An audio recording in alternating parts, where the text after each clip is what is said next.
മോളെ നല്ല ബിരിയാണിയുടെ മണം. മോനെ എടാ ഇച്ചിരി ബിരിയാണി എനിക്ക് കൊടുത്താടാ. ദിവസവും ഈ കഞ്ഞിയും പയറും കഴിച്ച് വായിക്ക് ഒരു രുചിയില്ല. എടാ ഇച്ചിരി എനിക്ക് കൊടുത്താടാ. കൊച്ചുമോളെ എടേ ഇച്ചിരി അപ്പൂപ്പനോട് കൊടുത്താടി. നിങ്ങളുടെ അച്ഛനത് എന്തിൻ്റെ സൂക്കേടാ?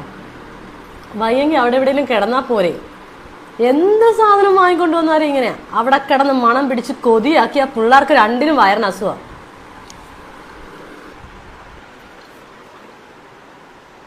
മോളെ